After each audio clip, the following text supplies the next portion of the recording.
Pero volviendo a Ok. genética. ¿Ya está prendido? Sí, ahora Ok. sí. Doña Tessy, yo creo que es interesante porque creo que ahora hay más reconocimiento de todas estas y todo el mundo empieza a hablar de cómo evitar o cómo no te va a pasar a vos, ¿verdad? Ujú. Que hay gente que jura por los hongos de león, ¿verdad? Y hay otra gente que te dice, no, mira, tenés que usar neuroprotectores como nicotina, eso te va, ¿verdad? Y no, el premio Nobel es que es cobrar, que hace Nicorette, entonces eso, o mira, no, es que no puedes volver a tomar alcohol nunca más en tu vida. Entonces, es interesante porque creo que se como hasta capitalizado, se ha industrializado todo este segmento y yo me pregunto, está bien, debe de haber mucho factor social, mucho factor, pero ¿qué tanto realmente podemos afectar si tenemos una predeterminación genética a Ujú. lo que nos va a pasar? Eh, en realidad, lo más importante para prevenir este tipo de trastornos es que la gente tenga buena calidad de vida desde que nace, porque esos factores psicosociales tempranos sí afectan. Entonces, no es que modifiquemos nuestros genes, porque nuestra carga genética es la misma, eh, pero sí es cierto que, por ejemplo, uno de los factores que se conoce que predispone a algunos de los trastornos psicóticos como trastorno bipolar o esquizofrenia es, especialmente en esquizofrenia, es el uso de drogas a edades tempranas. Por ejemplo, la marihuana. Entonces, ¿qué es lo que se recomienda? Que si uno viene de una familia donde hay antecedentes familiares de trastorno bipolar, de esquizofrenia, de tener cuidado con las drogas a esas edades tempranas, ¿verdad? Entonces, es poco lo que podemos hacer ya de adultos, porque ya como que esas ventanas donde podíamos intervenir ya se han cerrado, o sea, ya tenemos la suma de factores genéticos o la interacción de estos factores genéticos con los factores psicosociales tempranos, pero aunque tengamos el primer episodio, no sé, depresivo, una depresión mayor, el tener una buena calidad de vida, el tener un trabajo estable, el evitar, por ejemplo, algunas sustancias psicotrópicas como la cafeína, ¿verdad? Que puede precipitar tal vez estar despierto mucho rato y eso puede precipitar un evento maníaco, si es uno bipolar. Entonces hay cosas que uno puede hacer para tener una evolución más satisfactoria y otras que toda la población debería hacer como medidas de salud pública, ya no a nivel individual, sino a nivel colectivo, para tratar de prevenir todos estos trastornos que empiezan en la adultez. Y esto no es solo para los trastornos mentales, ¿verdad? Todos estos eventos que ocurren a edades tempranas también predisponen posiblemente a otros trastornos metabólicos, como mayor riesgo de cáncer, de diabetes, de hipertensión. Entonces, esos primeros años de vida y la adolescencia y el periodo del embarazo son muy importantes para tener después posiblemente mejor chance de una vida saludable. Sí, creo que las otras enfermedades son interesantes también porque, digamos, en mi familia veo mucho cáncer. Mi abuelo muere de cáncer, mi papá tiene dos cánceres, uno igual al de mi abuelo, em, y creo que, a ver, yo no sé qué tanto puede influir los factores de estrés, pero las dos veces que mi papá tuvo cáncer fue durante momentos particulares de dificultad económica o de la empresa, y mi abuelo muere durante una crisis de cáncer, durante una crisis económica de la empresa familiar. Ujú. Entonces yo siempre, bueno, aquí en la casa siempre me dicen, no se estrese mucho, ¿verdad? Porque, eh, pero ciertamente, y no sé si es una correlación, una causación de uno al otro, pero como que sí veo que pueden haber un montón de cosas que si ya traes una cosa genética y la agravas por medio de algo externo, puede suceder, ¿verdad? Más o menos. Exacto. Por eso se insiste tanto, ¿verdad?, en estas condiciones psicosociales, porque no podemos hacer nada por los genes que traemos, ¿verdad? y cada uno va a tener una combinación diferente de genes que pueden ser de mayor riesgo, de menor riesgo. La mayoría no los conocemos todavía, conocemos algunos factores genéticos y hay pruebas para ver si tenemos un riesgo mayor o menor genético. Pero al final de cuentas, lo que más importa, porque lo podemos modificar, sea con políticas públicas a nivel de toda la población o a nivel individual con un trabajo que tenga horas regulares, tratando de prevenir el estrés, con una buena alimentación, con ejercicio, con todo lo que siempre se recomienda, ¿verdad? Evitar el fumado, evitar el consumo grande de alcohol. Antes mencionaste la psilocibina o el uso de hongos, eso está todavía en experimentación más como una terapia, ¿verdad? No como un tratamiento, perdón, no como prevención. Entonces, es como en diferentes etapas que estamos pensando, ¿verdad? Todas estas condiciones de vida desde el embarazo hasta que uno es adulto joven.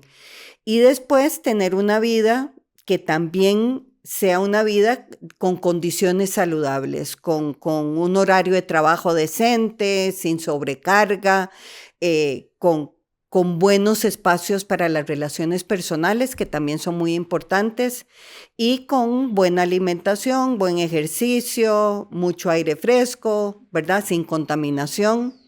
Entonces, eso no solo haría que uno prevenga enfermedades, sino que también cualquier enfermedad que se desarrolle en uno tenga una mejor evolución posiblemente.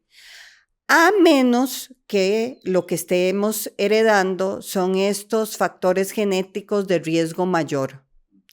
Si nosotros heredamos uno de estos factores genéticos de riesgo mayor, por ejemplo, en algunos tipos de cáncer, el cáncer de mama, como un 10% de las mujeres que desarrollan cáncer de mama es por un factor genético de riesgo mayor, que son estos dos genes que se describieron como en los 90s, ¿verdad?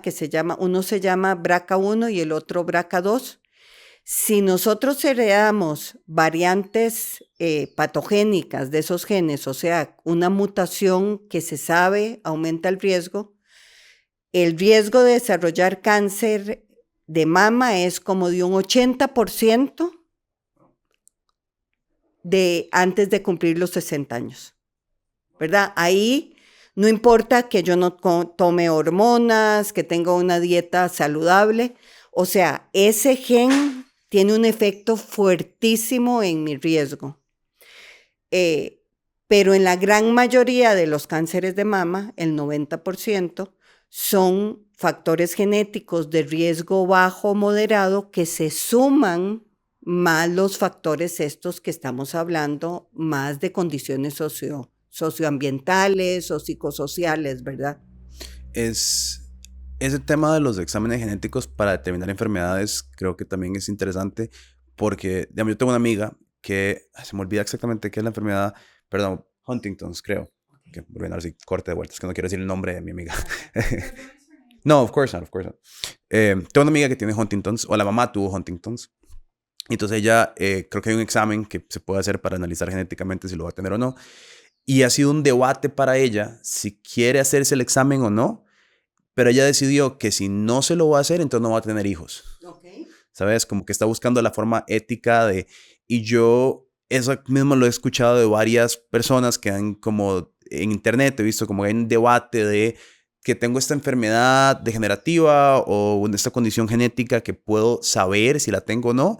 Me hago el examen y tengo la información o no hay nada que hacer, entonces mejor ni me entero, pero por lo menos trato de mitigar el riesgo de heredar a un posible hijo, si sé que lo tengo, no, si no sé si lo tengo o no lo tengo, ¿verdad? Sí. No sé cómo ve usted esos exámenes genéticos. Sí, de nuevo hay que separar en aquellas condiciones donde participan estos genes de efecto mayor, donde hacerme una prueba genética me da cierta certeza de que voy a desarrollar la patología, como Huntington o como estos tipos raros de cáncer de mama, versus otros trastornos mentales como esquizofrenia, bipolar, donde si me hago un examen, lo que me van a decir es solo que tengo un riesgo aumentado. Y eso yo ya lo sé porque mi familia tiene la condición. Entonces, hacerme ese examen no contribuye mucho más a lo que yo ya sé con solo haber investigado a mi familia. Con relación a los que son de un riesgo mayor, como Huntington, es todo un debate y por eso se habla mucho de un buen consejo genético.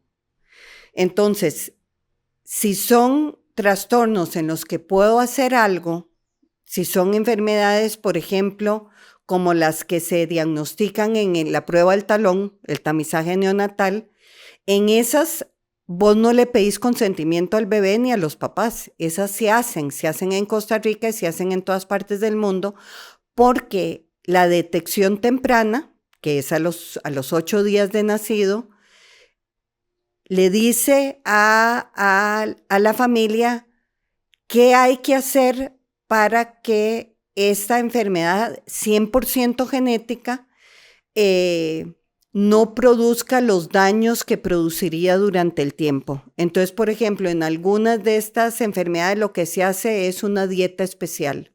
Entonces, no van a desarrollar la discapacidad cognitiva que se asocia con la acumulación de un producto en sangre. Entonces, se les da esta dieta, ahí no hay consentimiento informado porque es para prevenir el daño que sería por esa condición, porque son condiciones que sabemos que podemos hacer. En el Huntington y en otras enfermedades 100% hereditarias hay poco que se pueda hacer. Entonces ahí sí es importante que la persona sepa, ¿quiero hacérmelo o no quiero hacérmelo? Porque a nivel médico puedo hacer poco para tratarla. Pero a nivel de decisiones de vida sí puedo hacer. Puedo decidir, no quiero tener hijos porque esto se me va a desarrollar a los 50, 60 años. Entonces, si no me hago la prueba, de cuando me la haga o cuando ya empiecen los síntomas, ya he tenido hijos. Entonces ahí hay una razón o una motivación para hacérsela para alguna gente. Para otra gente no, porque prefieren no saber y tomar la decisión de que igual no voy a tener hijos por eso, ¿verdad? Entonces es muy personal al final de cuentas. Incluso con lo de cáncer de mama también, ¿verdad? Ahí hay... uno podría hacerse la prueba y decidir hacerse una cirugía, ¿verdad? Para quitarse las mamas, para quitarse los ovarios, que es donde usualmente empiezan estos cánceres, pero otras mujeres dicen, no, prefiero no saber.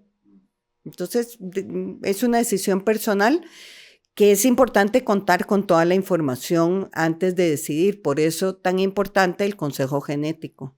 ¿Qué es un consejo genético? El consejo genético es como una cita médica, pero es dada por un equipo en general multidisciplinario. Entonces participan profesionales en psicología, en medicina, en genética, para dar toda la información, por ejemplo, genética, ¿verdad? ¿Cuál es el riesgo de heredarlo? ¿Cuál es el riesgo de que me dé? El apoyo psicológico y también la información clínica y médica. ¿Qué puedo hacer antes? ¿Qué puedo hacer con esta información? ¿Hay algún tratamiento? ¿Hay algo que mejore el riesgo o disminuya el riesgo de que me dé? Entonces es una consulta por un equipo interdisciplinario. Ahora mencionaba también como ciertos análisis que se pueden hacer prenatalmente o inclusive en embrio, yo creo, ¿verdad? Sí. Ahora están apareciendo, bueno, de hecho que nosotros tenemos 2 amigas que están pensando tener una fertilización in vitro y el otro día me estaban contando que ya pueden inclusive decidir si van a escoger que sea hombre o que sea mujer en embrio. Y yo empecé a tener una conversación sobre la ética o la moral detrás de empezar a decidir, ¿cierto? Y en eso me tengo una investigación y vi que ya hay, ¿verdad? Hasta posibles enganches a color de pelo o color de ojo y eventualmente se supone que vamos a poder decidir qué tan alto va a ser el bebé o qué, ¿verdad? ¿Qué tanto estamos viendo ese tipo de, no sé cómo decirles, bebés de diseñador? Sí, bebés de diseño. En general, la recomendación es no usar estas pruebas para ese tipo de características. Primero porque esas características son, igual que los trastornos que dije antes, de herencia compleja. Entonces, por ejemplo, estatura, ¿verdad? Participan muchas variantes genéticas de diferentes genes, pero además participan los factores ambientales.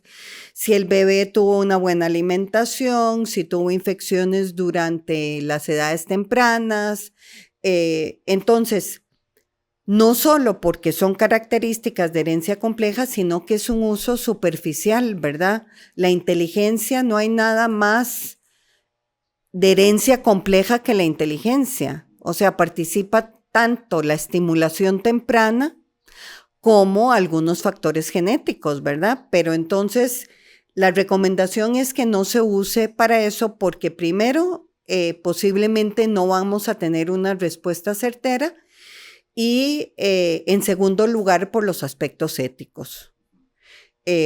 Entonces, lo que se hace es, si hay una familia que tiene un riesgo elevado, qué sé yo, de fibrosis quística o de alguna de estas enfermedades, ahí sí se le puede decir a la pareja, hágase una fecundación in vitro y se seleccionan aquellos embriones que no tengan la condición. Eso yo digo siempre, se seleccionan los que no tengan la condición, que no quiere decir que van a tener hijos sanos, porque pueden tener todas las otras condiciones que existen o todas las otras enfermedades, ¿verdad? O sea, se hace un diagnóstico de estas enfermedades que tienen un riesgo elevado. Lo otro es que en general estas pruebas están recomendadas o porque ya sabes que en la familia existen estas características o estas enfermedades, o porque venís de una población donde hay mucho de un grupo poblacional. Por ejemplo, los judíos ashkenazi tienen ciertas condiciones en mayor riesgo que la población general, o gente que viene del Mediterráneo, o los afrodescendientes con algunas enfermedades de la sangre, como la drepanocitosis, ¿verdad? Entonces, podemos hacer exámenes dirigidos a grupos poblacionales y podemos hacer exámenes dirigidos a familias que ya sabemos tienen ese riesgo elevado. Pero para prevenir enfermedades, no para hacer bebés de diseñador, porque primero no tiene mucho sentido científico, o sea, no tiene un sustento científico sólido, y en segundo lugar, por razones éticas, ¿verdad? Que me imagino que va a ser toda una conversación fuerte en el mundo de la genética, la ética y la, ¿verdad? ¿Con qué podemos empezar Sí, a jugar o con qué no, ¿verdad? ¿Qué tan sí, presente es hoy, digamos, la conversación? Que me imagino que los avances son enormes comparado a hace 50 años, 30 años, ¿verdad? exacto. Y esas son decisiones que se deben de tomar a nivel colectivo, porque varía mucho, digamos que la moral de un país varía mucho en diferentes regiones, dependiendo de la historia que tenga ese país. Entonces, por ejemplo, el más típico es que en Alemania, por su historia, entonces hay unas normas bastante restrictivas en cuanto a fecundación in vitro y lo que se puede hacer. En los países en América Latina también, ¿verdad? Por la religión. Entonces, son temas muy complejos porque al final de cuentas, por ejemplo, en Costa Rica se restringió la fecundación in vitro por muchísimos años y lo que se logró es que la gente de más escasos recursos no se pudiera hacer fecundación in vitro, porque la gente que tenía más recursos se podía ir a cualquier parte del mundo y hacerse una fecundación in vitro afuera. Entonces, con estas normas, aunque son muy particulares a la historia de cada país, también es complicado porque uno lo que quisiera es que hubiera una normativa internacional en algunos temas. Hay un acuerdo internacional sobre modificación de embriones.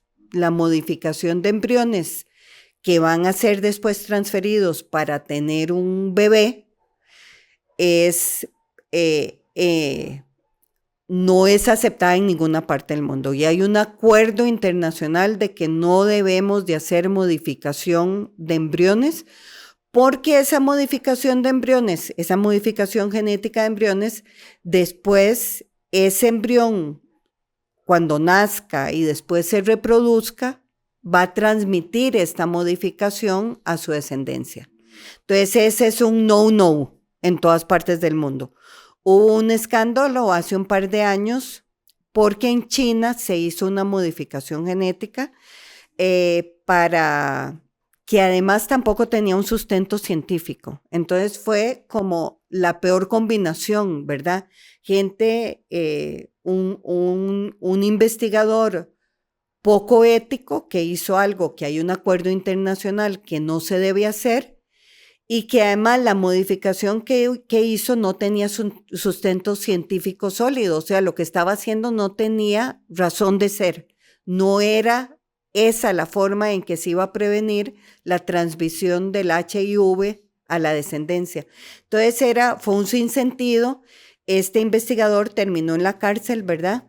Y yo creo que es importante porque de alguna forma manda una señal de que hay cosas en que todavía o que puede ser que para siempre no vamos a hacer.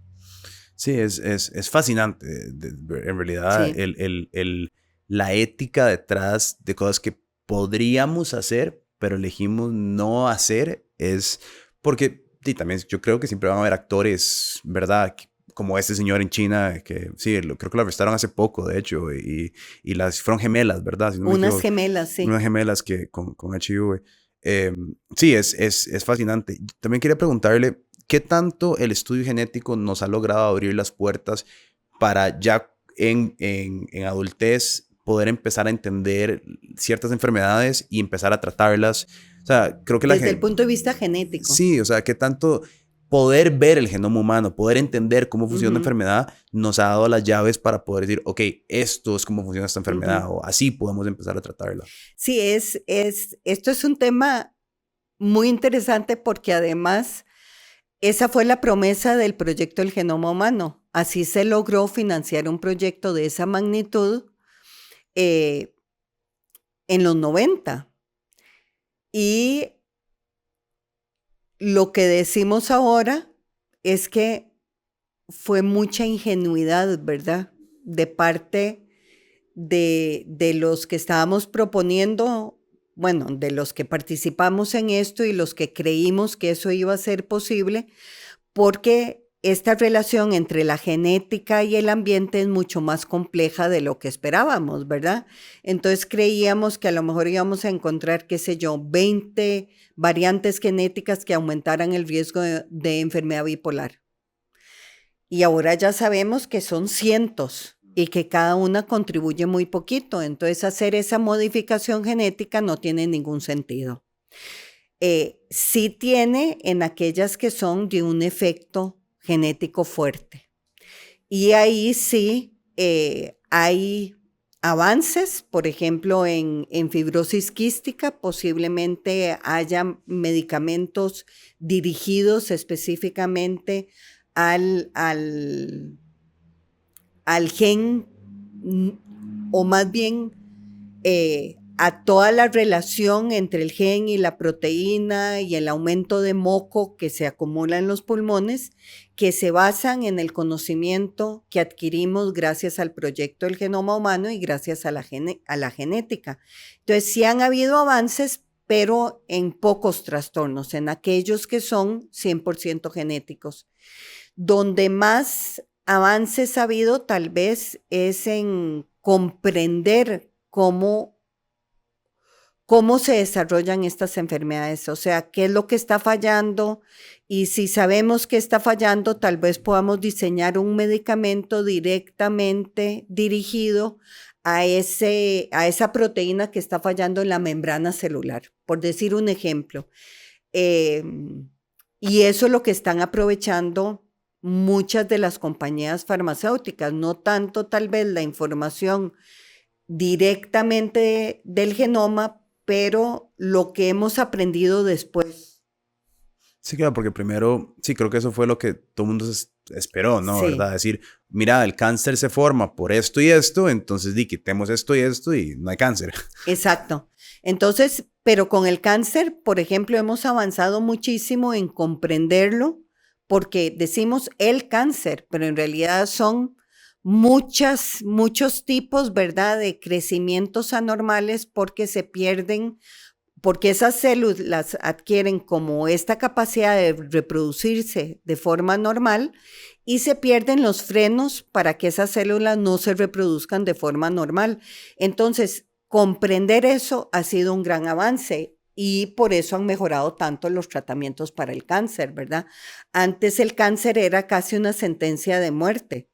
Ahora muchas personas viven muchísimos años con cáncer. Claro. O logran curar por completo. O con HIV también, ¿verdad? O sea, ahora se convirtió en una enfermedad crónica que decimos, como la hipertensión o los problemas cardíacos. O sea, son enfermedades que las tenemos, pero que no nos van a matar inmediatamente, incluso podemos morir de otra cosa. Recién creo que ayer leí que en Alemania lograron otro tratamiento de una persona que no, no pueden decir que se curó, pero que no está demostrando Ujú, que el HIV esté en su cuerpo del todo. Y es exacto. sumamente interesante ya que lo logramos reducir a un punto en donde dicen, no podemos decir que está curado, pero pues no está. O sea, Exacto.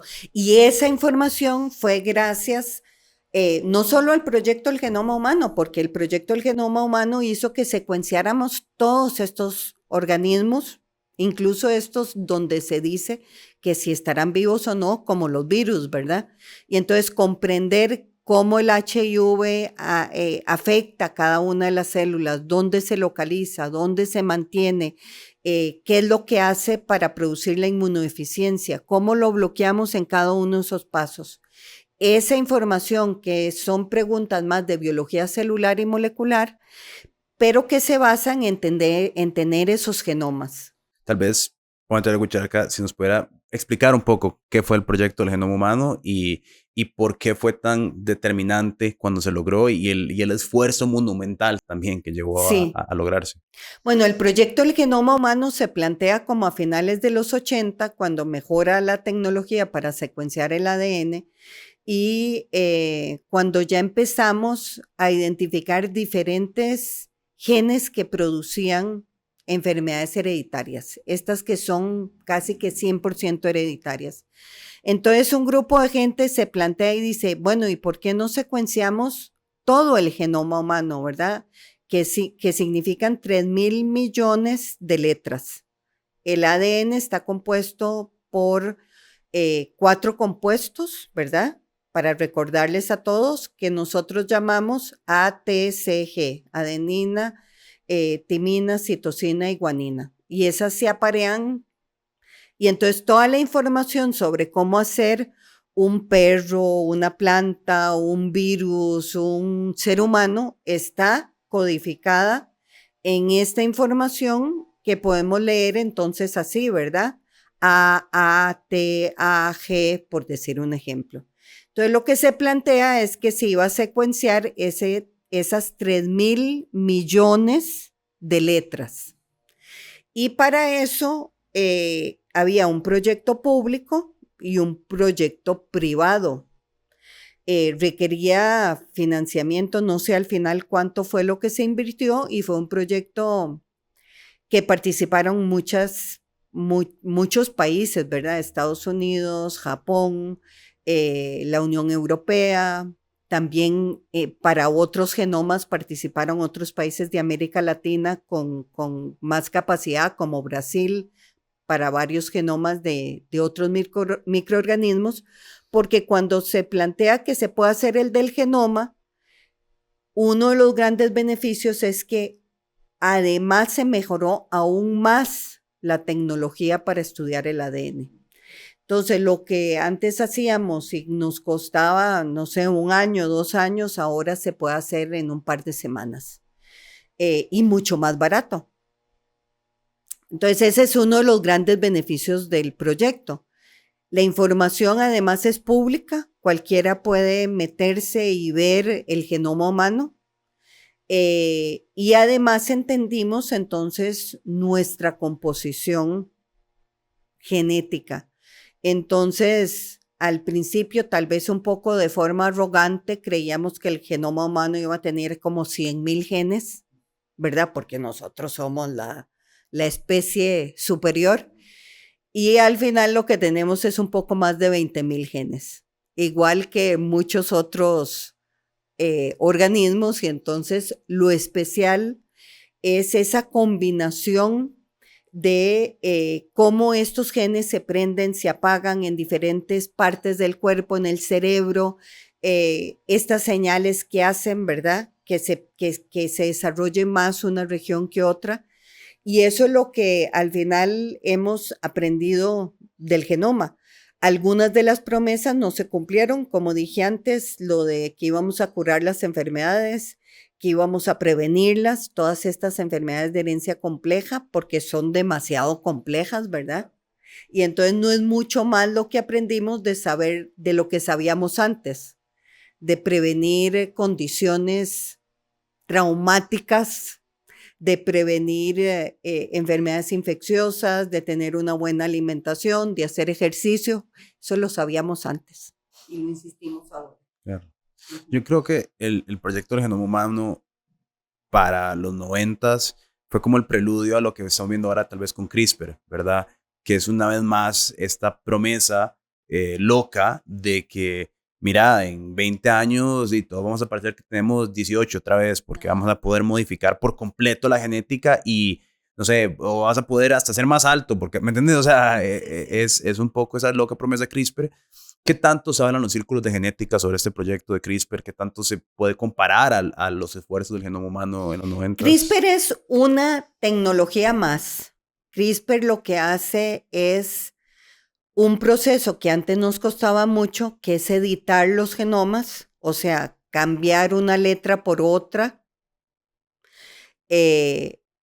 mucho más sencillo. O sea, se descubrieron un par de enzimas que estaban en la naturaleza que nos permitían hacer el proceso de edición genómica en un par de semanas, a diferencia de lo que durábamos antes o incluso con los alimentos genéticamente modificados, donde lo que incluíamos era todo un gen de resistencia a la sequía, por ejemplo, en algunas especies de plantas, ¿verdad?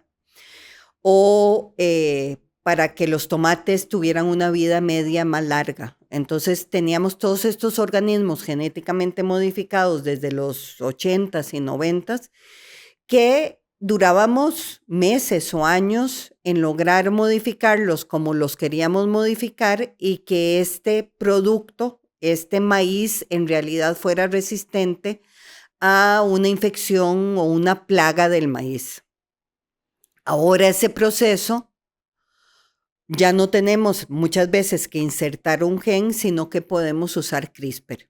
Eso se está usando mucho a nivel agronómico, en plantas, pues, puede ser en animales, ¿verdad? De producción también se puede usar.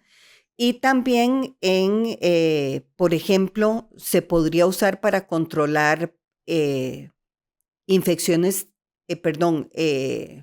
enfermedades transmitidas por vectores, como el dengue o la chikungunya, ¿verdad? Si modificamos los transmisores, los insectos transmisores, para que sean todos machos estériles, entonces se controla la población de estos insectos que transmiten. Eso ya se hacía antes, ahora lo podemos hacer con CRISPR y es mucho más fácil.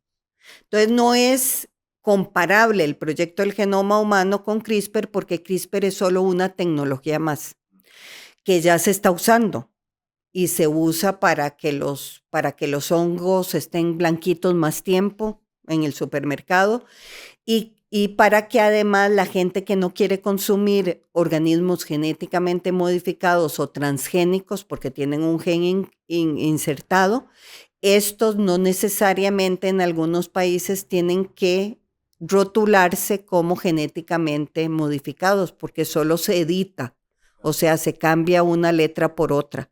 Entonces, Las personas que tienen temor a consumir estos otros que tienen un gen adicional, estos no producen tanta resistencia. El uso en cáncer también para tratamientos de personas que tienen un cáncer, ya se hacía edición genética de sus células madre para que fueran un tratamiento a ellos mismos. Y ahora se podría hacer todos estos tratamientos, ¿verdad?, para cáncer. Como decía al inicio de esta entrevista, para modificación de embriones, no, embriones que van a ser usados en FIB para tener un bebé, eso no es un no en todas partes del mundo. Sí se está usando para investigación muchísimo. Entonces, embriones que son donados porque ya la pareja no lo va a usar, no va a tener más hijos. Estos a veces se donan para investigación y entonces ahí sí usan CRISPR para ver diferentes cosas que queremos entender del desarrollo embrionario. Entonces se usa muchísimo CRISPR para investigación, se usa para este tipo de control, puede ser de enfermedades transmitidas por vectores, puede ser para modificación de plantas de consumo humano, para modificación de animales, para tratamiento del cáncer. Sí, es un tema súper Sí. viral, digamos. Todo el mundo habla de que va a ser la, ¿verdad?, la pomada canaria, pero... Pero es que lo de no envejecer es un tema, ¿verdad?, desde la ciencia ficción de siglos y pues hay muchos tratamientos para parecer que uno no envejece, ¿verdad? Para la cara y para... Entonces, ¿cuántos de esos tratamientos en realidad previenen el envejecimiento celular? Habrá que ver con el tiempo. Claro. Sí, es interesante, pero como dice, me imagino que eventualmente vamos a dar cuenta que no es nada más la edición, ni siquiera la edición de un gen lo que te va a prevenir Exacto. algo o lo otro. Es una configuración De rarísima, muchos. muchas cosas. Sí, sí, exacto. Igual que hemos estado insistiendo, es una característica de herencia compleja, ¿verdad? El envejecimiento, la senescencia, ese proceso normal que nuestras células envejecen, que ya no son tan eficaces en el metabolismo. Eso es un proceso normal de los seres humanos y posiblemente participen muchísimos genes en ese proceso. Entonces, ¿cómo vamos a editarlos todos? A lo mejor encontramos algunos que tienen un efecto mayor y a lo mejor esos son los que podemos modificar. Pero ¿cómo hacemos para que esas células modificadas lleguen a la región del cerebro donde estamos perdiendo nuestras habilidades cognitivas? O sea, por eso es que muchas de las enfermedades que podemos tratar es porque además podemos llevar esas células al órgano blanco. Enfermedades hematopoyéticas, que son enfermedades de la sangre. SOFIS, el nombre hematopoyético. Entonces, las enfermedades de la sangre sí sabemos, porque ya sabemos que en la médula ósea es donde están las células madre y es muy fácil, hacemos una transfusión de esas células madre modificadas y esas células madre modificadas se van a ir a la médula ósea y ahí van a seguir reproduciéndose. Pero llegar al cerebro, muy complicado. Llegar al corazón si tenemos un infarto, muy complicado. Llegar al pulmón, más fácil, puede ser con inhaladores, como se está haciendo con fibrosis quística. Entonces hay una serie de problemas técnicos, por decirlo, y además científicos de conocimiento que no hemos llegado ahí. Doña Eti, usted también mencionó la importancia de la política pública y de incorporar estos conocimientos científicos a ciertos parámetros que pueden ayudar a instituir políticas sociales, de alimentación, de verdad. En su experiencia y con los años que usted ha tenido en el campo, ¿cómo ha sido, por lo menos en Costa Rica, esa adopción de la investigación científica, lo que se produce en las universidades, con la inserción de ese conocimiento en política pública que puede afectar, ¿verdad?, el desarrollo de esas enfermedades. Sí, Costa Rica ha sido privilegiada porque desde, no necesariamente a través de la ciencia, pero a través de diferentes grupos sociales, se han incluido dentro de las políticas públicas medidas que previenen las enfermedades desde hace décadas. Por ejemplo, el lavado de manos, el agua potable. Nosotros tenemos agua potable en prácticamente todo el país. El agua potable es de lo más importante que hay para prevenir enfermedades y se hizo desde hace décadas. El lavado de manos fue una práctica que ni siquiera se introdujo por la medicina, ¿verdad? Fueron las maestras. También desde hace décadas, desde el siglo pasado, que era parte de los cursos de higiene, el lavado de manos y entonces, o sea, gracias a esas dos cosas hemos prevenido un montón de enfermedades. La vacunación. Costa Rica es también un país donde las mamás están convencidas de la importancia de la vacunación. Por más que en redes sociales nosotros escuchemos grupos vociferantes que hacen, ¿verdad?, mucha bulla antivacunas y de pronto vemos en un hospital así un grupito, ¿verdad? La tasa de vacunación de Costa Rica para las enfermedades de la niñez, la que hay que poner la vacuna a los 2, 4, 6 meses, al año, a los 18 meses, esas las mamás van. Puede ser que por esta situación especial del COVID y el movimiento antivacunas se haya desarrollado en algunos grupos una desconfianza a otro tipo de vacunas.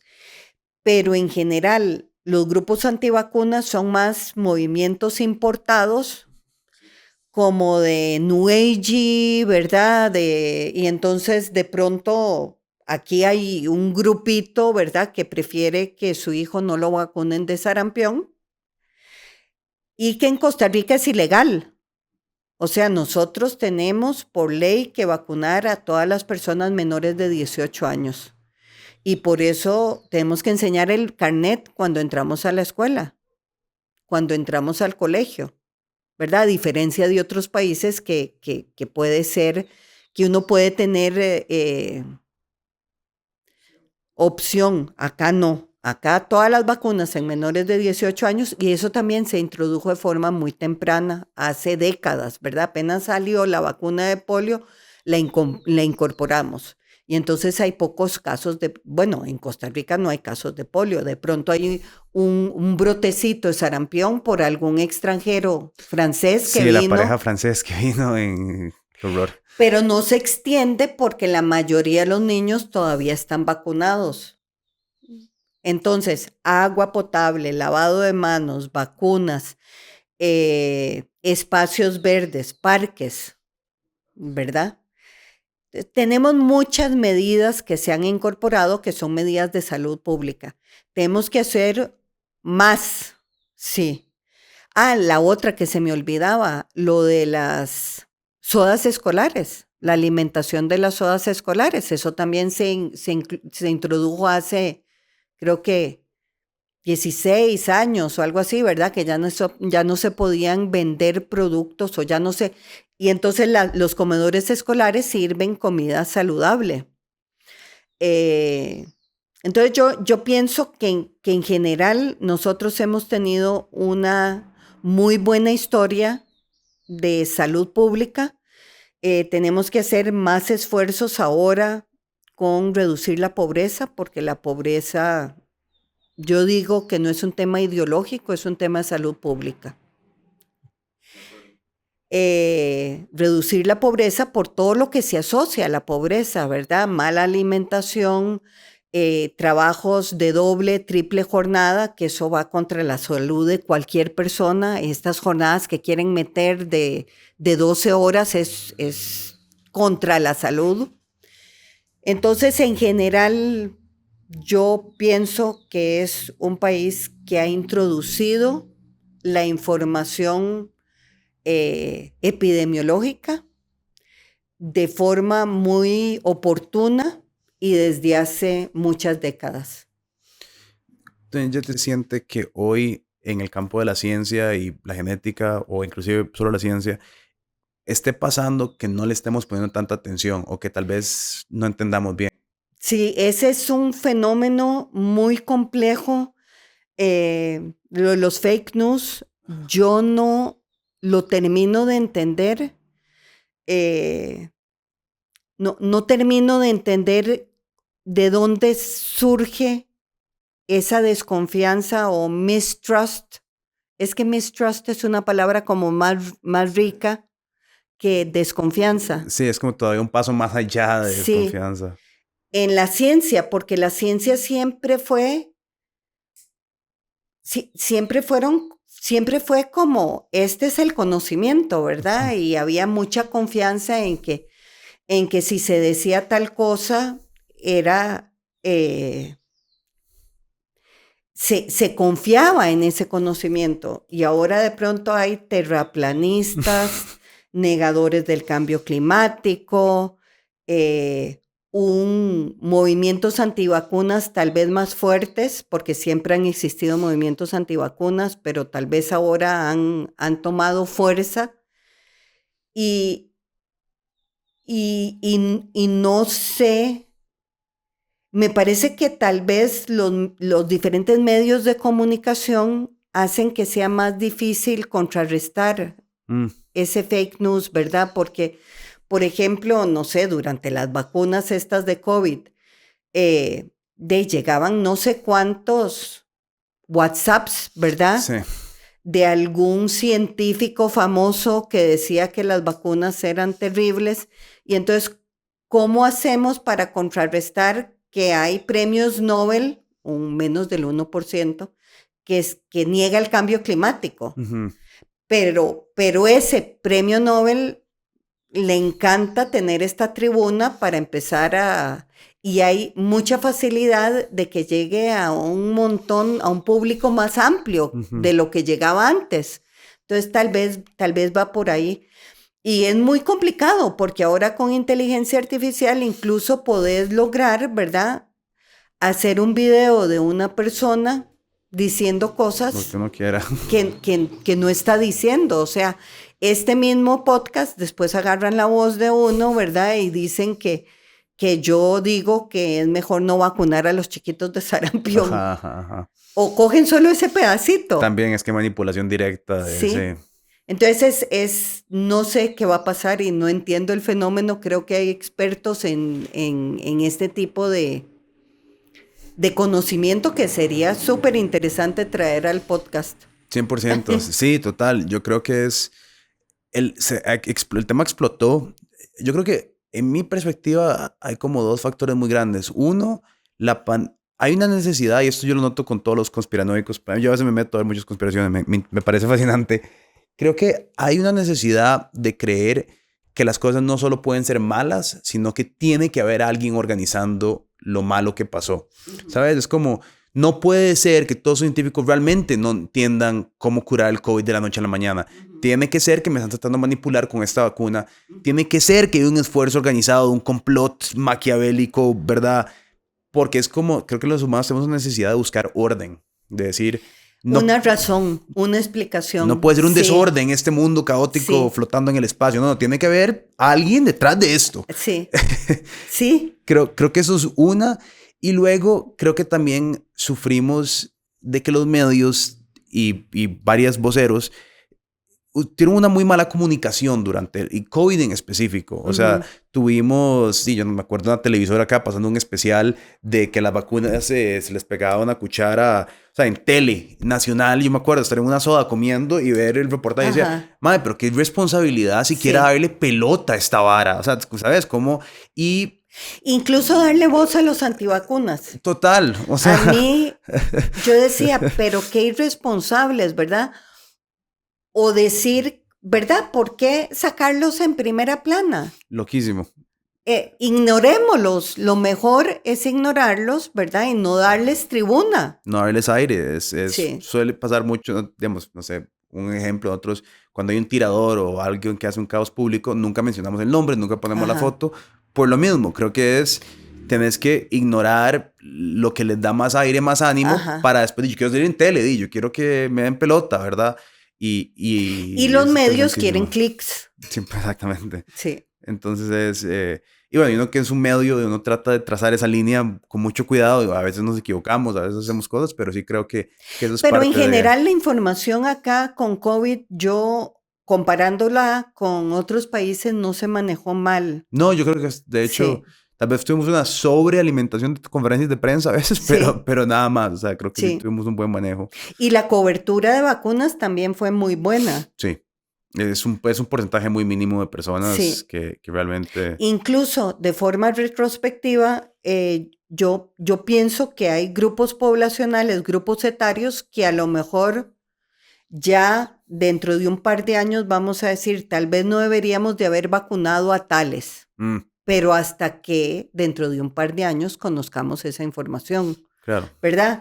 O entender cuáles eran las relaciones entre niños y abuelos, ¿verdad? Porque los niños en realidad el COVID era de muy bajo riesgo sí. y les estábamos dando una vacuna que tenía algo de riesgo, ¿verdad? Entonces dentro de 5 años o dentro de 10 años vamos a poder reanalizar la información y decir, bueno, se manejó de tal forma, estas hubieran sido mejores recomendaciones, pero en el momento de la pandemia eso no lo sabíamos.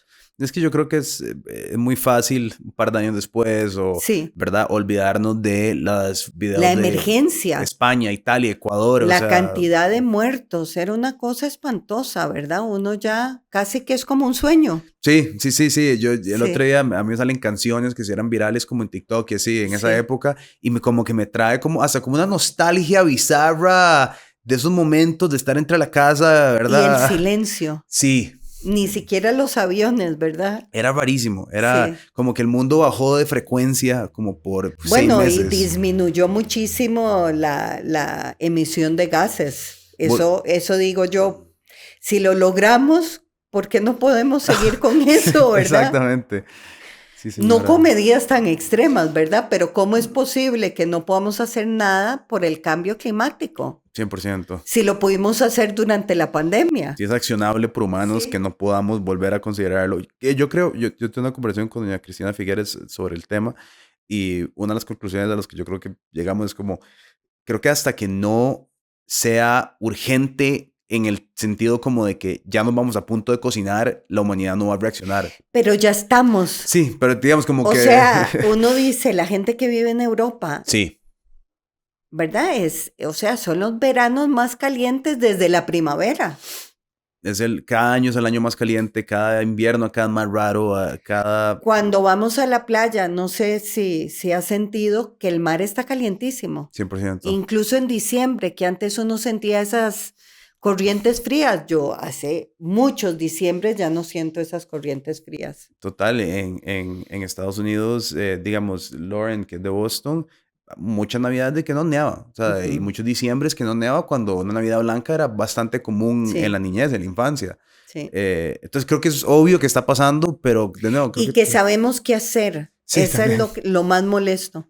Pero tenemos una negación inherente al caos hasta, Es no que sé. yo creo que nadie quiere sacrificar su propio bienestar. Mm, Entonces nos compramos un carro eléctrico para seguir haciendo presas, exacto. pero con la conciencia tranquila. Total, e ignorando las consecuencias mismas de los carros eléctricos, que tampoco, ¿verdad? Tampoco, o Es sea, la única solución es el transporte público. que en este país es un tema que no se toca. No se toca. Sí. Doña Yeti, para ir cerrando, no robarle mucho tiempo, no hay forma de no leer sobre usted, no leer sobre su paso como mujer en el campo de la Ujú, ciencia. Es una conversación constante evolución y ujú. temas. Yo me senté con doña Sandra Kaufman hace como, pucha, ya hace como 2 años, qué rápido pasa. Y yo le preguntaba que como tica, ¿cómo fue su experiencia? Y creo que hay veces que se mencionan, a nosotros pasa mucho, como, ¿por qué no traen más mujeres científicas a hablar de cómo fue el tema, verdad? Ujú. Y ¿por qué no les dan más pelota? Entonces, para hacer la pregunta, ¿cómo siente usted hoy que está el campo? Si realmente ha sentido que hay una apertura más grande, que se ha diversificado. No sé, ¿cómo ve usted la experiencia de Ujú. hoy en ese sentido? Sí hay un cambio definitivo porque antes, cuando yo empecé a hacer investigación, los grupos eran 5 hombres sentados en la mesa y yo.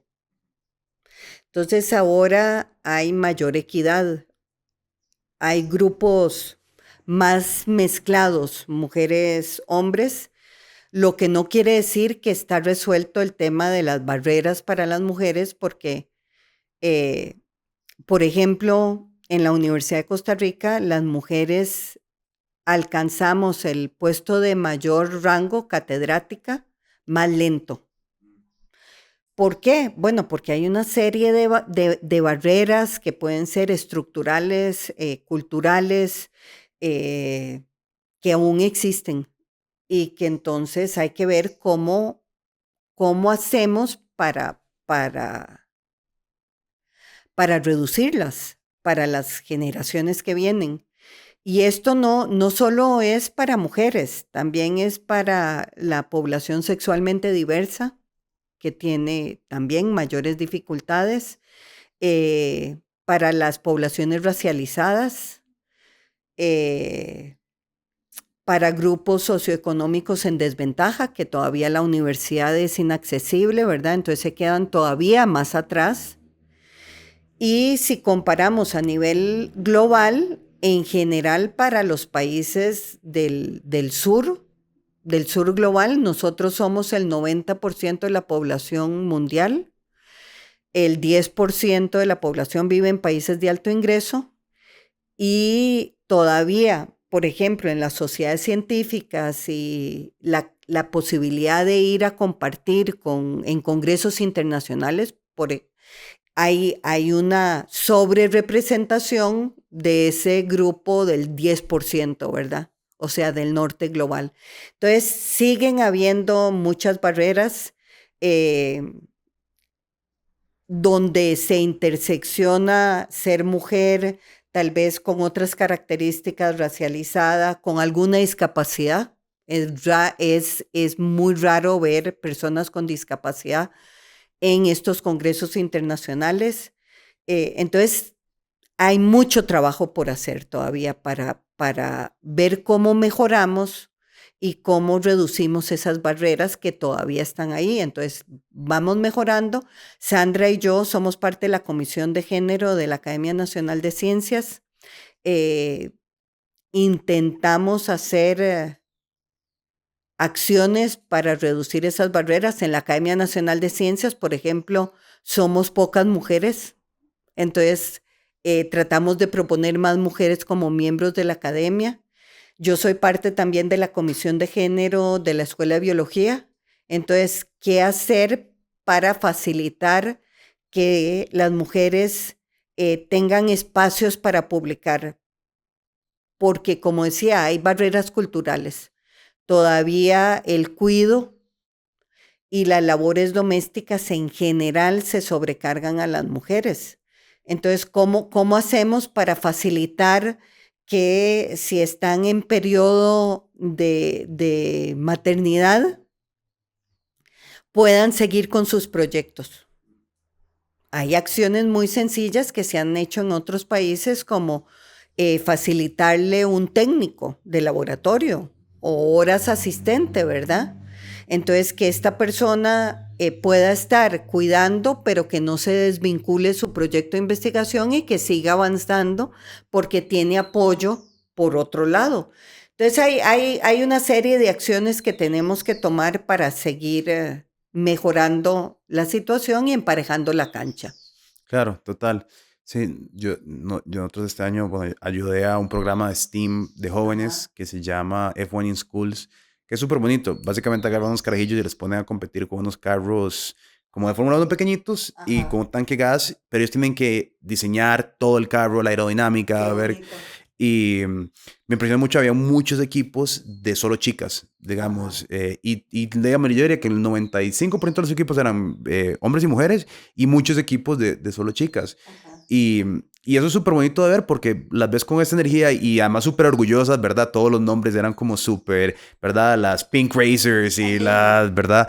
Y eso, y es bonito de ver cómo cambió la dinámica y ahora puede dar hasta como un orgullo en eso, a pesar de que sí, estoy seguro en los comentarios hay muchos más que dicen que la barrera de género ya no existe y que, Sí, eso no es ¿verdad? cierto. Eso sigue, sigue habiendo Lo una que gran pasa cantidad es que de tal eso. vez a nivel de primaria no sea tan evidente. Hay algo que se llama el leaky pipeline o el efecto tijera. Entonces, la barrera se va ensanchando a medida que vas avanzando en la carrera. Entonces, a nivel de primaria puede ser que hayan incluso más chiquitas interesadas en la ciencia. A nivel de secundaria, depende mucho del país también. Ya hay menos chiquitas que les gusta la física y la matemática, incluso a veces porque solo el profesor las trata diferente. En la Universidad de Costa Rica ingresan más mujeres que hombres. Sin embargo, a las carreras de ciencia y tecnología son menos las mujeres. Entonces hay algo que hace, ¿verdad?, que ingresen menos a esas carreras, tal vez por esta cosa de que ya somos malas en matemáticas, ¿verdad? Este prejuicio que se ha estudiado y se ha estudiado en Costa Rica y que no tiene razón de ser, porque a nivel de examen de admisión resulta que les va mejor o les va igual, pero tienen una opinión de sí mismas como que no tenemos habilidades matemáticas y sí las tienen. Entonces, hay varias cosas que hay que trabajar a ese nivel, pero a medida que uno avanza en la carrera, que tiene hijos, que tiene papás adultos mayores que ya tiene que cuidar, que viene de vuelta con su doctorado, que hizo su postdoctorado, esa brecha se va ensanchando. O sea, hay factores a través de toda la carrera que siguen afectando. Entonces, hay que pensar en acciones para la niñez, para la adolescencia, para adultas jóvenes, para ya mujeres que regresan como a mitad de su carrera y ya de nosotras ya nos vamos a pensionar, pero, pero para que no, para que desaparezca esa brecha, por ejemplo, en el avance de las carreras de las mujeres, que tengamos iguales mujeres en la Academia de Ciencias que hombres. Total. Sí, ayer mismo hicimos un artículo al respecto del trabajo no remunerado y cómo las cargas sociales, y en especial, creo que ponerlo en el contexto latinoamericano, muchas veces creo que se ensucia la cancha con figuras de Dinamarca o de Estados Unidos o de la Unión Europea, cuando realmente acá es plenamente obvio que las cargas del hogar se le presentan a la mujer por mayoría, y además en una población que se está envejeciendo cada día más y con Ujú. menos jóvenes, esas cargas se van a hacer mucho más grandes, ¿verdad? ¿Y a quién se le van a encargar todas las responsabilidades? Bueno, desgraciadamente un 90%, un 95% de las mujeres. Es que incluso el Ujú, permiso por maternidad en Costa Rica es solo para la mujer, en lugar de ser para la mujer y para la pareja.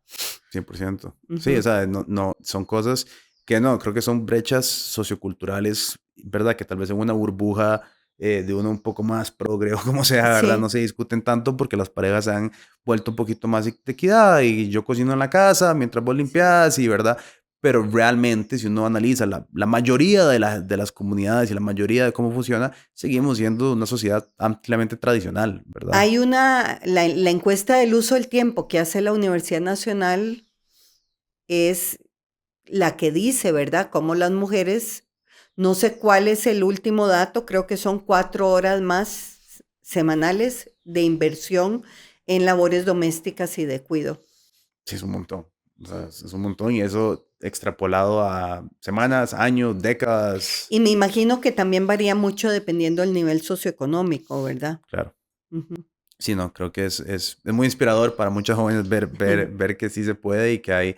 Y bueno, creo que en Costa Rica tenemos un buen ejemplo de varias mujeres que han sobresalido bueno, tenemos la presidenta, o sea, en Sí. general hemos hecho avances que sí son pocos, Y pero también por políticas, ¿verdad? Políticas a nivel político, ¿verdad? Lo de que tiene que haber una mujer, un hombre, una mujer y un hombre, incluso en las municipales. Entonces, ese tipo de políticas afirmativas son muy importantes. Y yo pienso que deberíamos de implementarlas también a nivel de la academia, en algunas áreas donde la brecha de género es todavía enorme. Algunas ingenierías, física, matemáticas, la brecha entre hombres y mujeres esto es enorme. Entonces, si hiciéramos políticas afirmativas como se hace en otros países, podríamos contratar por un tiempo solo mujeres. Mm. Sí, es interesante. Ya estoy seguro que va a haber mucha controversia en Sí. los comentarios por este tipo de cosas. Definitivamente, yo sé. Pero yo creo que, de nuevo, creo que hay que ponerlo en el contexto general, real en el que vivimos. Yo creo que estas políticas, yo siempre abogo por equidad de oportunidad y no necesariamente equidad de resultados. Sin embargo, creo que cuando tienes una sociedad seriamente inecua, ¿verdad? Exacto. Tenés que empezar a forzar ciertas cosas para que entonces sí, ok, cuando tengas un estado tan equitativo como Dinamarca, ok, puede decir que no tengas que tener un esfuerzo de resultados equitativos, ¿verdad? En una sociedad que lleva muchos años de tener avances sociales de género.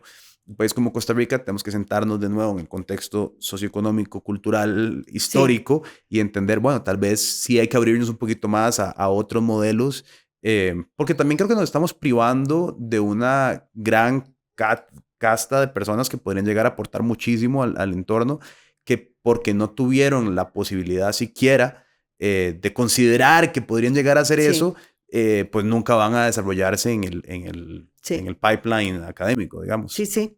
Igual para otras poblaciones tradicionalmente excluidas, como mencioné antes, no es solo género, ¿verdad? También es personas con discapacidad, personas racializadas, personas de bajo nivel socioeconómico que ya vienen con una desventaja, especialmente ahora con la crisis educativa. Total, bueno, sí, ahora ya eso está cada día más agravado en Costa Rica. Pero no, muchísimas gracias. Creo Con que muchísimo gusto. hablamos de todo, desde genética hasta género. Muy entretenido. Muchas gracias por la invitación. Y nada, tal vez si alguien quisiera buscar un poco de su trabajo o contactarla, ¿cuál es la mejor manera de buscar su historia?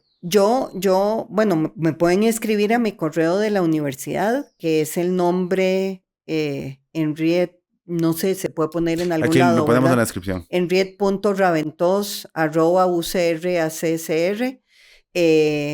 Y también, yo no sé, creo que hay hasta una página de wiki que alguien hizo. Súper, muchísimas gracias. Pero hay diferentes páginas ahí, hay otros podcasts también que pueden escuchar que me han hecho. Súper. Y eso sería. Nos vemos en el próximo episodio.